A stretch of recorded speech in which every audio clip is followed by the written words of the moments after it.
Shalom, shalom, bien-aimés de Dieu, shalom. Bienvenue à votre émission Plateau charismatique.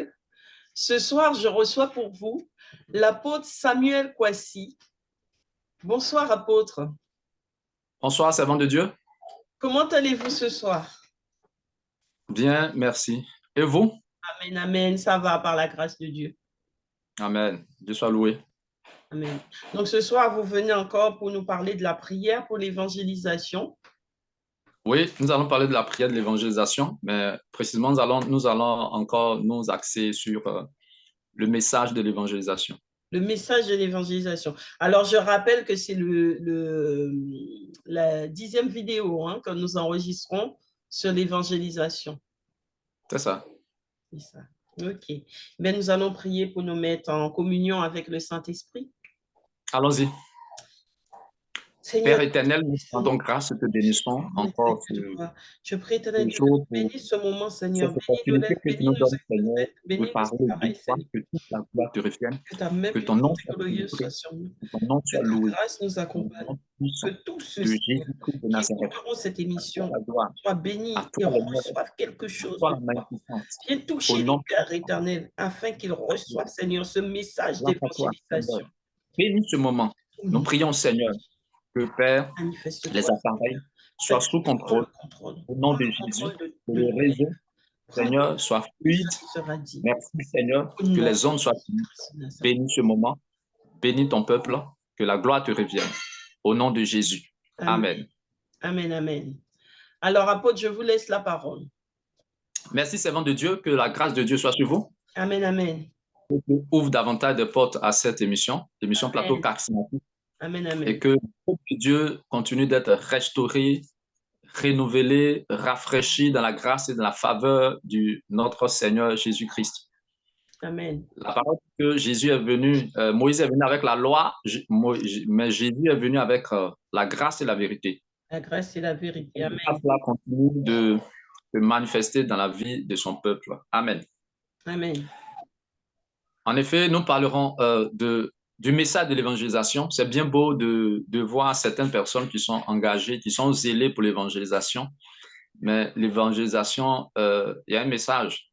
Et nous sommes en train de voir au travers de la parole de Dieu que le message de l'évangélisation doit être centré sur le pardon des péchés, la repentance et le pardon des péchés. Nous avions vu dans Actes chapitre 10, verset 43, où l'apôtre Pierre faisait aussi comprendre que tous les prophètes ont donné ce message. Actes chapitre 10, verset 43, en disant que tous les prophètes ont témoigné de Jésus, disant que tout homme qui croit en Jésus reçoit par son nom le pardon des péchés. Donc, il faisait comprendre que tous les prophètes ont donné le message. Tous les prophètes ont parlé donc de ce message. Je crois que la semaine passée, nous avions vu le cas de Jean-Baptiste, le prophète Jean-Baptiste. Non, la semaine passée, c'est ça? La semaine d'avant, oui. Voilà. Donc, on va voir encore cela. Et puis, on va voir le cas du message du prophète Jonas dans l'Ancien Testament. On va voir cela. Alors, Matthieu, chapitre 3, verset 1 au verset 2. Alors, On parle ici du message de l'évangélisation. Matthieu 3, versets 1 et 2. Alors, je lis la parole de Dieu. Voici que j'enverrai mon messager pour me préparer le chemin, et soudain, il entrera dans son temple, le Seigneur que vous cherchez, le messager de l'alliance que vous désirez. Matthieu. C'est Matthieu. Non, je suis à Malachie, excusez-moi. Matthieu chapitre 3, ok, verset 1 au verset 2. Matthieu. Je suis allée à Malachie. Souvent, ça correspond, hein. Alors, Matthieu 3, chapitre 1. Au verset 2. Matthieu chapitre 3, le verset 1 au verset 2. À cette époque-là, parut Jean-Baptiste qui prêchait dans le désert de Judée. Il disait, changez d'attitude car le royaume des cieux est proche. Ok. Amen. Là, vous lisez dans quelle version? Version Louis II, mais récent. Ok, d'accord. D'accord. Ok. Donc ici, il a mis le verset 2. Repentez-vous. Dans ça, c'est le prophète Jean-Baptiste qui disait cela. Repentez-vous, car le royaume des cieux est proche. Repentez-vous. Donc, car le royaume des cieux est proche. C'est le même message que Jésus a prêché dans Matthieu chapitre 4, le verset 17. Après que Jésus soit sorti de son moment de jeûne de 40 jours, de 40 nuits, alors que Jésus a commencé à prêcher, Matthieu chapitre 4, verset 17. Donc, dès ce moment, Jésus commençait à prêcher en disant « Repentez-vous car le royaume des cieux est proche ». Donc, le message de l'évangélisation est beaucoup axé sur l'évangélisation. Sur l'évangélisation. Amen. Amen, amen. Donc, le message de l'évangélisation est axé sur plutôt la repentance et le pardon des péchés. OK, on va voir un autre passage, le cas de Jonas. Dans le livre de Jonas, Jonas, le chapitre 1. Jonas, chapitre 1, oui. Lisons le verset 2. Le message que Dieu a donné à Jonas, au prophète Jonas. Alors, je lis la parole de Dieu. Lève-toi, va à Ninive, la grande ville, et crie contre elle, car sa méchanceté est montée jusqu'à moi. Voilà. Donc, quand Dieu parle de méchanceté, il parle de péché. Donc, Dieu se révèle à Jonas et lui dit ce qu'il doit prêcher. Il dit, va et crie contre Ninive, la grande ville. Crie contre elle, car sa méchanceté est montée jusqu'à moi. Donc, quand Dieu parle de méchanceté, il parle de péché. Alors, on va aller au chapitre 2, Jonas chapitre 2, le verset 2 également. Donc, quand Dieu avait envoyé donc, Jonas à Ninive, il n'est pas allé à Ninive, il est allé à Tarsis. Et la parole de Dieu nous raconte que, étant allé à Tarsis, Jonas va se retrouver dans le ventre d'un grand poisson parce qu'il fuyait, il était dans un bateau. Après, il va être jeté donc, dans l'eau. Dieu va ordonner à un gros poisson donc, de la vallée. Et ainsi, après, Jonas va décider d'obéir au Seigneur. Et au chapitre 2, Dieu va encore lui donner le message. Jonas chapitre 2 va encore lui donner le même message. On va commencer au verset 1. Jonas chapitre 2, à partir du verset 1 au verset 2. Alors, l'Éternel fit venir un grand poisson pour avaler Jonas, et Jonas fut 3 jours et 3 nuits dans le ventre du poisson. Du ventre du poisson, Jonas pria l'Éternel, son Dieu, en disant. Ok, on va s'appuyer. Oui. C'est bon, voilà. Amen. Donc, on va aller au chapitre 3, le verset 1 au verset 2. La parole de l'Éternel fut adressée à Jonas une deuxième fois. Lève-toi, va à Ninive, la grande ville, et fais-y la proclamation que je t'ordonne. Ok, donc ici au chapitre 3, verset 1 au verset 2, avec que Dieu parle une seconde fois. Dieu parle une seconde fois à Jonas du message qu'il doit lui donner et où il doit lui donner le message. Donc d'abord, on voit la cible, je veux dire le lieu. Donc Dieu dit à Jonas d'aller à Ninive. Donc il y a le lieu, il y a l'indication que Dieu donne. Dans cela qu'on parle d'orientation dans l'évangélisation. Donc Jonas a dit les prophètes, bon, c'est Dieu qui doit l'orienter dans ce qu'il doit faire, ceux à qui il doit parler. Est-ce qu'il n'y avait pas plusieurs autres villes à part Ninive? Si. Donc Dieu dit, va à Ninive. Et à Ninive, ce que tu dois proclamer, c'est ce que je vais t'ordonner, c'est ce que je t'ai ordonné. C'est ce que je t'ordonne que tu dois donc proclamer. Ce que je te dis, c'est ce que tu dois proclamer. Donc, c'était que, il a donc proclamé l'ordre de Dieu. Proclame, va à Ninive et puis proclame l'ordre de Dieu. Alors, l'ordre de Dieu, donc, il devait aller proclamer, c'était quoi? Alors, on va continuer à partir du verset 3. Continuer au verset 3. Verset 3. Jonas se leva et alla à Ninive, conformément à la parole de l'Éternel. Or, Ninive était une immense ville. Il fallait 3 jours de marche pour en faire le tour. Amen. Oui, on continue. On continue? C'est ça. Jonas fit d'abord dans la ville une journée de marche. Il proclamait, dans 40 jours, Ninive sera détruite. Les habitants de Ninive crurent à Dieu. Ils proclamèrent un jeûne et s'habillèrent de sacs, depuis les plus grands jusqu'aux plus petits. Le roi de Ninive apprit la nouvelle. Il se leva de son trône, retira son manteau, se couvrit d'un sac et s'assit sur la cendre. OK, on peut s'arrêter là déjà. Donc, Amen.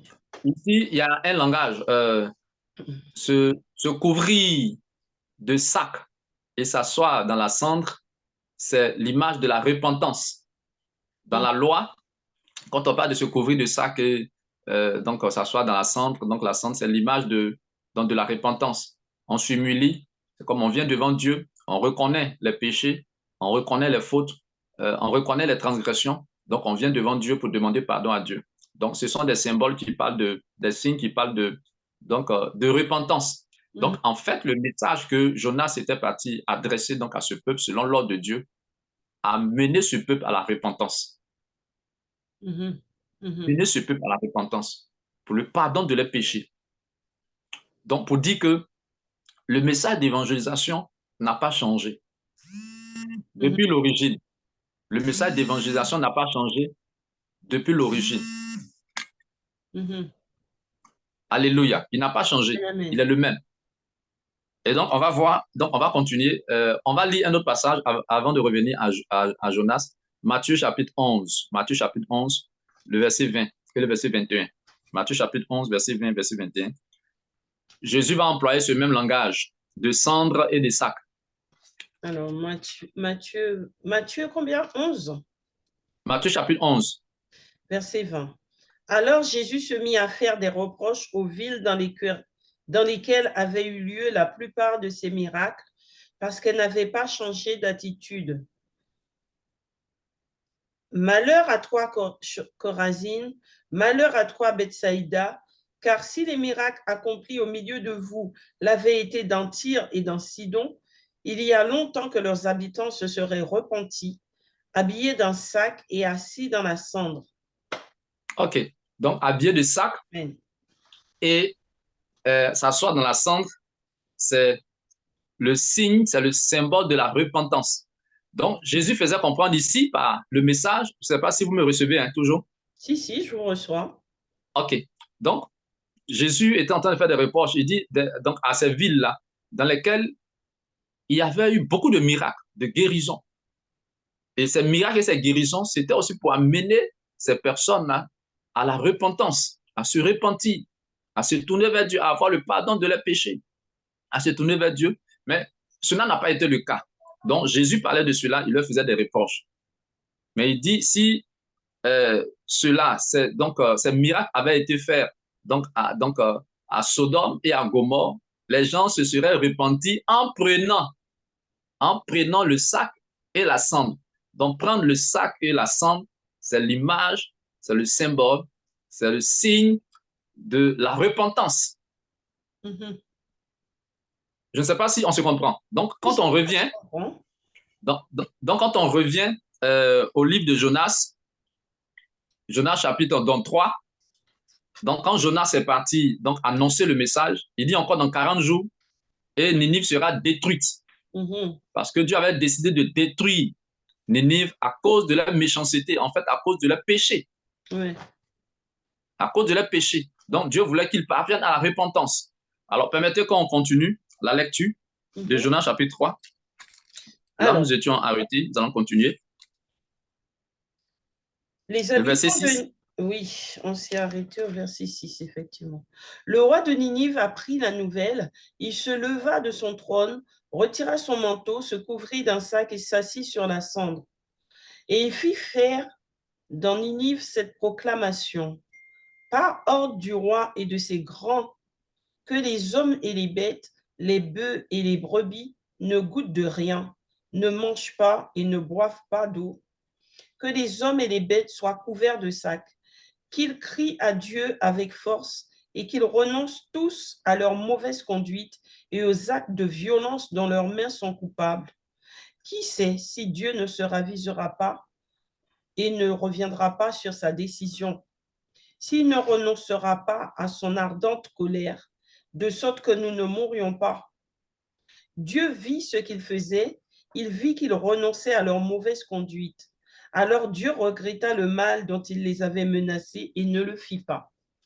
Amen. OK, donc, Amen. Donc, en clair, le le ministère de Jonas, d'accord, le mandat, la commission que Dieu a donnée à Jonas pour la ville de Ninive, c'était de les amener à la repentance, à abandonner leur méchanceté, en fait, à quitter le péché. Ils étaient dans le péché. Donc, les amener à la repentance. Donc, voyez-vous que c'est pratiquement le même message que les prophètes ont prêché, les hommes de Dieu ont prêché. Et c'est de cela que l'apôtre Pierre aussi donc, avait parlé. Quelqu'un pourrait parler de l'amour de Dieu, mais lorsqu'on va présenter l'amour de Dieu à quelqu'un, bon, s'il est touché, bon, qu'est-ce qu'on va lui dire? Dieu l'aime. Bon, et après, qu'est-ce qu'il faut? Dieu l'aime, oui, mais on doit comprendre, Dieu l'aime, mais bon, il doit avoir le pardon de ses péchés. C'est parce que Dieu l'aime qu'il envoyait Jésus pour le pardon de ses péchés. Quand Amen. on regarde un peu Jean chapitre 3, verset 16, qui dit, car Dieu a tant aimé le monde, cela a donné son Fils unique, Amen. afin que quiconque croit en lui ne périsse point, mais ait la vie éternelle. Donc, l'amour de Dieu est clair. Donc, on peut présenter l'amour de Dieu donc, à quelqu'un. Maintenant, il faut amener à comprendre que Dieu l'aime, c'est pour cela il doit nécessairement accepter Jésus, croire en Jésus pour avoir le pardon de ses péchés, pour être réconcilié avec Dieu. Amen, amen. Donc, on ne peut pas parler de la foi ou de l'amour de Dieu d'un sujet sans parler du fondamental du message, c'est-à-dire que le pardon des péchés des gens uniquement par Jésus-Christ. Uniquement par Jésus-Christ. Donc, voici un peu ce que je voulais partager encore ce soir. Donc, un prophète, donc le prophète Jonas, donc c'était le même message. Donc, amener ce peuple à la repentance. Et le peuple s'est repenti, tout le peuple s'est repenti, toute la nation, parce que le roi de Ninive a été informé, donc lui aussi, il a ordonné. Donc, il était pour que toute la nation, et ils ont mis même les bêtes aussi même à jeûner. Tout cela pour attirer la faveur de Dieu. Donc, c'était une manière de se repentir. Donc, le langage, le sac et la cendre, donc c'était la repentance. Donc, c'était un message de repentance en réalité que le prophète Jonas était parti donc annoncer. Et c'est le péché là que Dieu appelle méchanceté. Dans le premier message, quand Dieu lui a parlé donc pour la première fois, donc Dieu a parlé à Jonas chapitre 1, le verset 2, il dit, lève-toi, va à Ninive, la grande ville, et dénonce donc sa méchanceté. Dénonce sa méchanceté. Donc son péché, son iniquité, ses transgressions. Amen. Amen. Amen. Donc, on ne peut pas être en train d'évangéliser, donc ceux qui évangélisent dans la rue, sans parler du pardon des péchés des hommes par Jésus-Christ. Alors, ça tombe bien que vous parlez de ceux qui évangélisent dans les rues parce que j'ai échangé avec un évangéliste récemment qui évangélise aussi beaucoup dans les rues et qui n'est pas entièrement d'accord avec, qui n'a pas le même point de vue que vous. C'est-à-dire que lui, il dit qu'on n'a pas besoin d'attendre le feu vert de Dieu pour partir évangéliser. Il faut se lancer, partir, aller et Dieu nous rejoint. Que Dieu, c'est ce que Dieu demande, qu'on se lève et qu'on y aille, mais pas qu'on reste assis à attendre un départ, un feu vert. Il dit que ça n'arrivera pas. OK. Bon, l'exemple ici est clair. Hein? Voyons le cas de Jonas. Il a reçu un message. Est-ce qu'il pourrait se lever comme ça, aller à Ninive ou aller dans une autre vie? Non. Non, ça serait, bon, ça serait pas obéir au Seigneur, ça serait pas avoir l'Éternel pour berger. Quand on dit berger, mes brebis entendent ma voix. Je les connais et elles me suivent. Donc, si on se lève de nous-mêmes et qu'on va, bon, ça serait ne pas comprendre la direction ou l'importance de la direction. Donc, la parole de Dieu dit que Dieu a d'abord parlé à Jonas. Il lui donne un message. Dieu voulait atteindre un but à Ninive. Donc, Dieu lui parle, dit c'est à Ninive qu'il faut partir. Vous voyez que Jonas a fui, lui est parti à Tarsis. Donc, ça veut dire qu'il y avait d'autres endroits. Dieu dit non, moi c'est à Ninive que je veux que tu ailles. Donc, vous voyez? Donc, c'est très important. Donc, le lieu Donc, c'est ce que nous, en fait, nous avions longuement parlé de cela, l'orientation du Seigneur, la Amen. direction du Amen. Saint-Esprit dans l'évangélisation, l'orientation du Saint-Esprit dans l'évangélisation, la direction divine dans l'évangélisation. C'est impératif, c'est obligatoire, c'est une condition sine qua non. On ne doit pas se passer, non, on ne doit pas se passer de cela.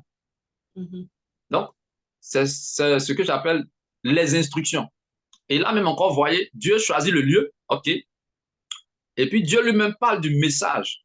Quand nous avons vu au chapitre 3 de Jonas, hein, donc le chapitre 3, donc Dieu lui dit, la publication que tu vas proclamer, c'est ce que je t'ordonne.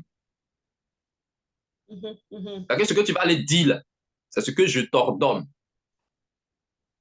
Donc tu ne vas pas aller dire ce que je ne veux pas.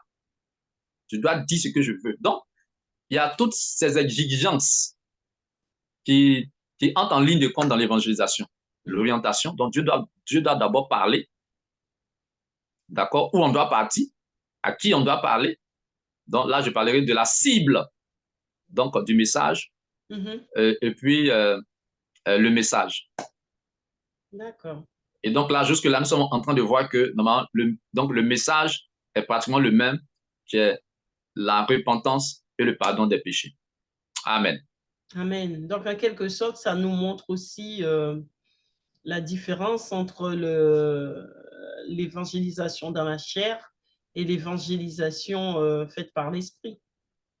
Oui, tout à fait, tout à fait, tout à fait, tout à fait. Donc, l'évangélisation par l'esprit et l'évangélisation par la chair. Donc, ça n'aura pas les mêmes résultats. C'est cela. Donc, cela n'aura pas les mêmes résultats. Donc, voilà un peu. Et je crois que c'est l'importance aussi de nos émissions. Amener l'Église, amener le corps du Christ, amener le peuple de Dieu à comprendre que c'est par le Saint-Esprit, par la direction du Seigneur, par l'orientation du Seigneur, il faudra nous laisser donc conduire dans l'évangélisation. Très important. Très, très, très, très important. Amen, amen. Amen. Donc, voilà. C'est bon? On peut prier? C'est bon, ben on va prier. Hein? OK. Disons donc merci au Seigneur. Père éternel, nous te disons merci encore ce jour pour ta parole, proclamée ici, annoncée ici. Nous te rendons gloire et te rendons grâce. Nous prions, Seigneur, de nous aider à comprendre que l'évangélisation doit se faire par ta direction.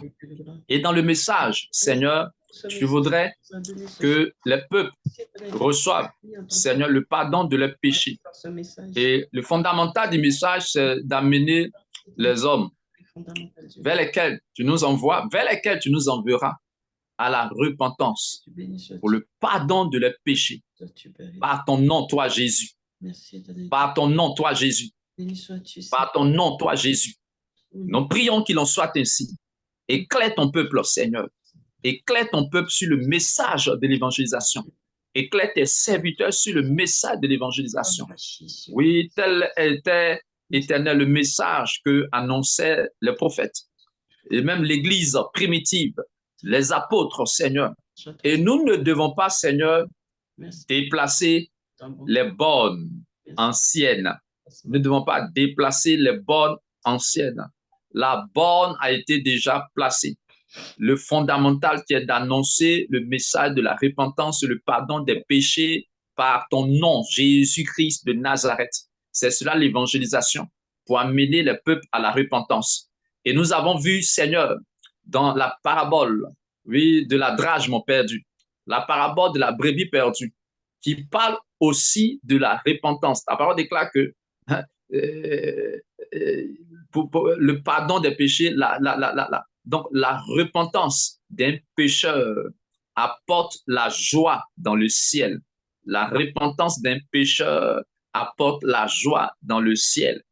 Et tu faisais comprendre, Seigneur, toujours l'importance d'annoncer le message de la repentance, du pardon des péchés au peuple et aux nations.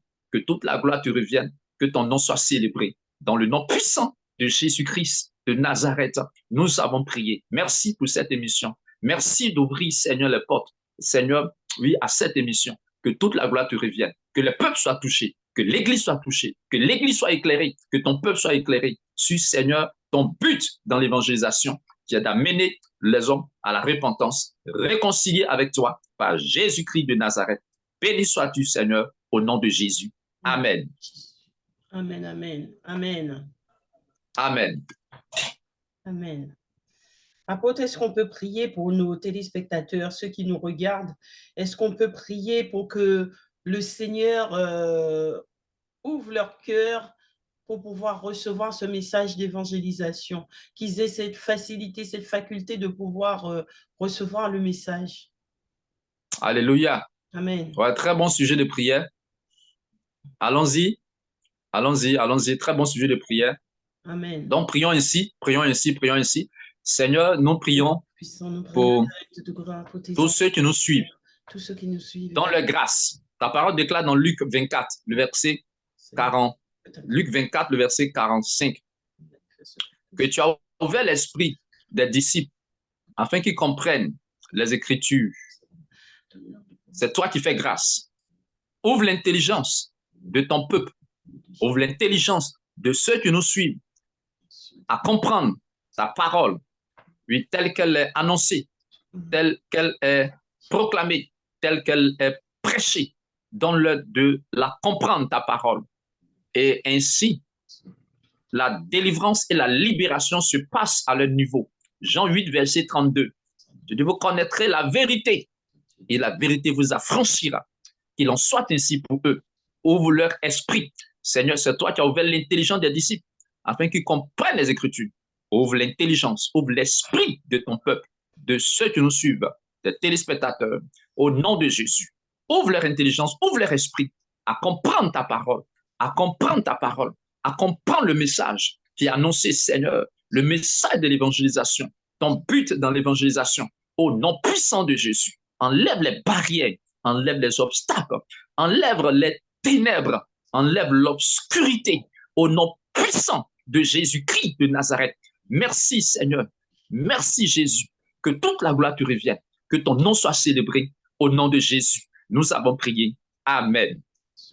Au nom de Jésus-Christ de Nazareth. Amen. Amen. Amen.